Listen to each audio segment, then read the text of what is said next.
High, এখন আলোচনা করতে চলেছি ক্লাস 12 এর স্টুডেন্টদের জন্য ও নিউ সেমিস্টারে যাদের আইডিসি পেপার ইংরেজিতে রয়েছে তাদের সিলেবাসেও কিন্তু এই কবিতাটি রয়েছে, সনেট নাম্বার 18। ঠিক আছে, তো উভয় ক্লাসের জন্যই কিন্তু এই কবিতাটা ইম্পর্টেন্ট। উইলিয়াম শেক্সপিয়ারের বিখ্যাত সনেট 18 অর্থাৎ সনেট 18।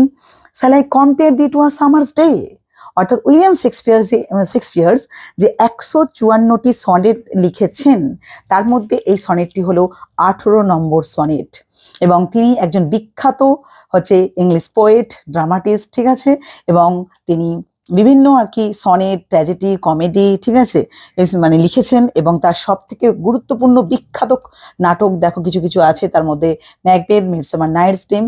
তো যাই হোক, এখন আমরা এই সনেটটিকে নিয়ে আলোচনা করব। ঠিক আছে, তো সনেটটিকে নিয়ে আলোচনা করার আগে উইলিয়াম শেক্সপিয়ার তিনি যে সনেট লেখেন তার লেখার একটা টেকনিক আছে, তো সেটা আমরা দেখি। দেখো, এই কবিতাটাকে পুরো ভালো করে লক্ষ্য করে দেখতে পাবে, এখানে টোটাল 14টা লাইন রয়েছে। 14টা লাইনকে আমরা বলি সনেট। তো কিন্তু এই 14টা লাইন লেখার কিন্তু ডিফারেন্সিয়াস আছে।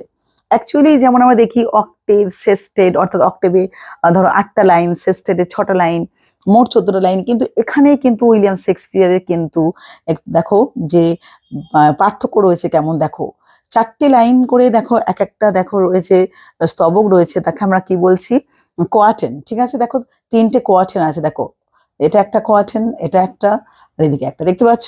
তাহলে কি রয়েছে না, কিভাবে বলবে না, 4 লাইনের স্তবক অর্থাৎ কোয়াটেন প্লাস কোয়াটেন প্লাস কোয়াটেন, আর দুটো দেখো লাস্টে দেখো লাইন রয়েছে, সেটাকে বলেছে কাপলেট। ঠিক আছে, কাপলেট, এই হচ্ছে লেখার টেকনিক।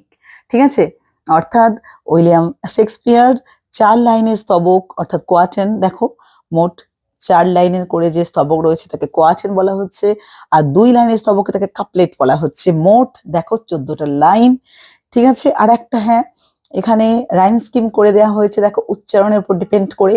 দেখো ডে, দেখো এ ধরা হয়েছে, টেম্পারেট বি ধরা হয়েছে, মে দেখো ডে মে অর্থাৎ এ ধরা হয়েছে, এটা ডেট অর্থাৎ টেম্পারেট বি, দেখো ডেট বি, এইভাবে দেখো A B, A B C D C D.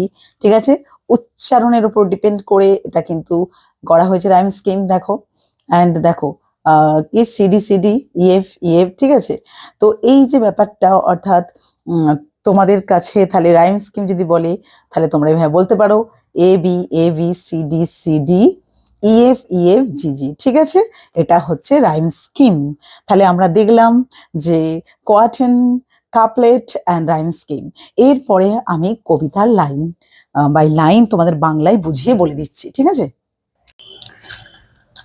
Shall I compare thee to a summer's day, অর্থাৎ কবি বলছে আমি কি তোমায় গ্রীষ্মের দিনের সাথে তুলনা করতে পারি, অর্থাৎ তার বন্ধুকে, কবির বন্ধুকে কি একটা গ্রীষ্মের দিনের সঙ্গে তুলনা করতে পারে, মানে পারে না। কেন না, দো art more lovely and more temperate, তুমি অর্থাৎ কবির বন্ধু গ্রীষ্মের দিনের থেকে কত বেশি সুন্দর অ্যান্ড টেম্পারেট, এবং কত বেশি আত্মসংযমী, কত বেশি সংযত। Rough winds do shake the darling buds of May, rough winds অর্থাৎ ঝোড়ো বাতাস, ডু শেক অর্থাৎ কি করে, নাড়িয়ে দেয়, the darling buds of May, May মাসের সুন্দর কুঁড়িগুলোকে, and summer's lease hath all too short a date, আর যে গ্রীষ্মকালের মেয়াদ, যে সময়কাল, লিজ মানে এখানে সময়কাল, হ্যাড মানে আছে, have or has, H S has, যেটাকে আমরা ভার্ব হ্যাজ বলি। ঠিক আছে, অর্থাৎ গ্রীষ্মকালের যে সময়, গ্রীষ্মের যে সময়কালটা, all too short a date, খুব অল্প দিনের, খুব অল্প সময়ের। সামটাইম কখনো কখনো টু হট, এত গরম, অত্যধিক গরম। The eye of heaven, the eye of heaven মানে কি বলতো, সূর্য, সায়েন্স, অর্থাৎ এখানে সূর্য খুব উত্তাপ দেয়, কিরণ দেয়, ঝলমল করে ওঠে।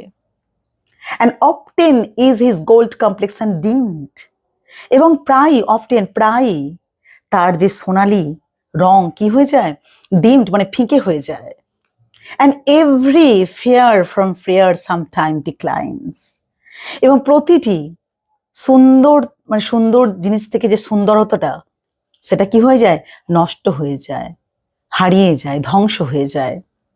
অর্থাৎ সুন্দর জিনিস থেকে তার সৌন্দর্য কি হয়, হারিয়ে যায় বাই চান্স, দুর্ভাগ্যবশত, আর ঘটনাচক্রে, or nature's changing course untrained। কিন্তু প্রকৃতির যে পরিবর্তনশীল নিয়মে সবকিছুকে কি করে দেয়, আনট্রেমড করে দেয়, অগোছালো করে দেয়।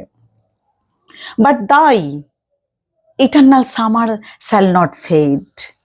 কিন্তু দাই মানে তোমার, তোমার যে ইটারনাল সামার, তোমার চিরন্তন যে গ্রীষ্ম, অর্থাৎ সামার বলতে এখানে সৌন্দর্যকে বোঝানো হচ্ছে।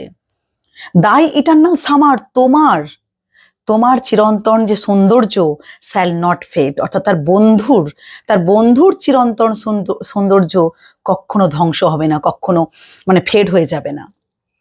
নর lose possessions of that fair thou West.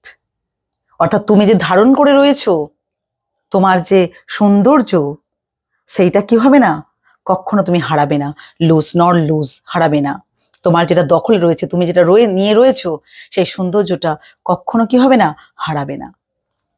নর শ্যাল ডেথ ব্রাগ, ব্রাগ বলতে এখানে অহংকার। নর শ্যাল ডেথ ব্র্যাগ দো ওয়ান্ডারেস্ট ইন হিজ সেড।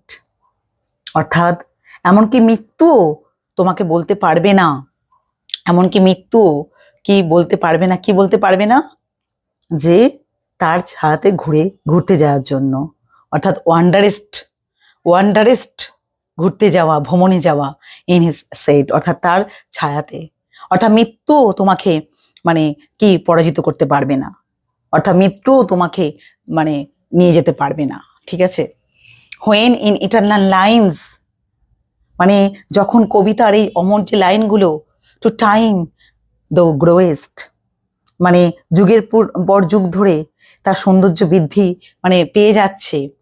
অর্থাৎ কি এই যে চিরন্তন লাইন, কবিতার যে চিরন্তন লাইন, সেই চিরন্তন লাইনগুলো কি দিনের পর দিন তার সৌন্দর্য বৃদ্ধি পেয়ে যাবে আর কি।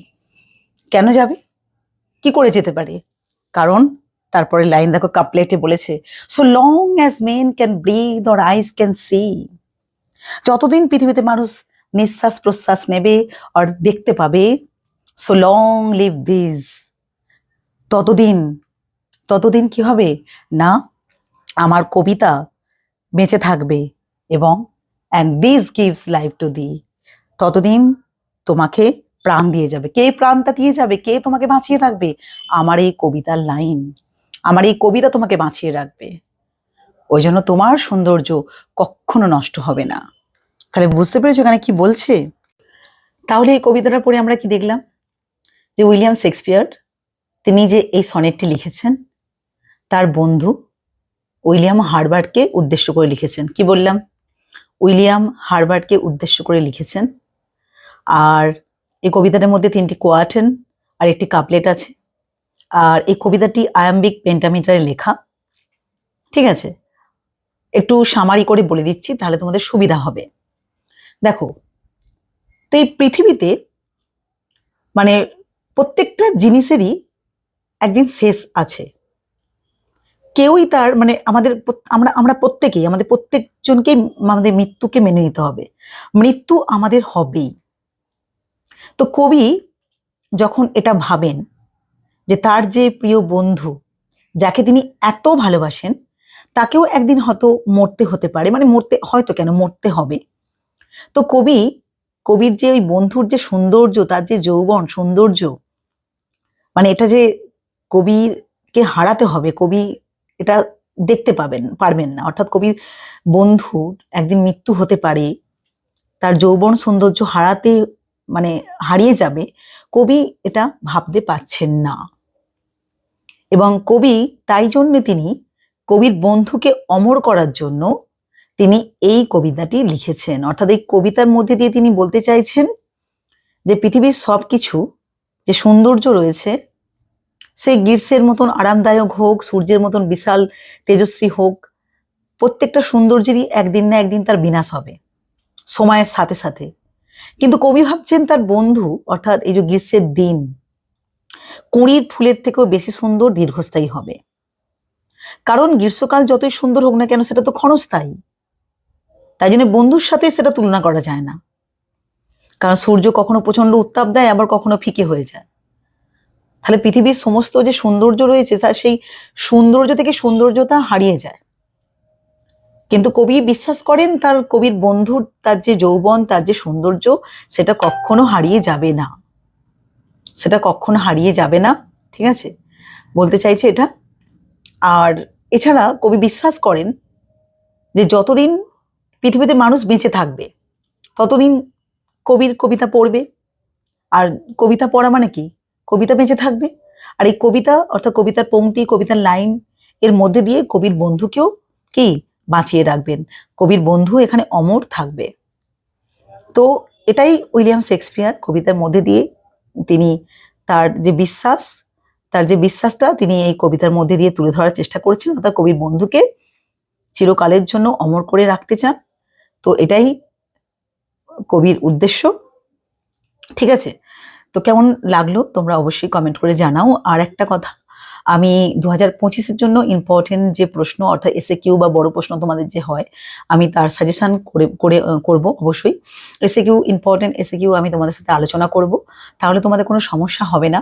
তোমরা ভিডিও কন্টিনিউ দেখতে থাকো, শেয়ার করো প্লিজ। ঠিক আছে, সবাই খুব ভালো থেকো, আজকে মতো টাটা।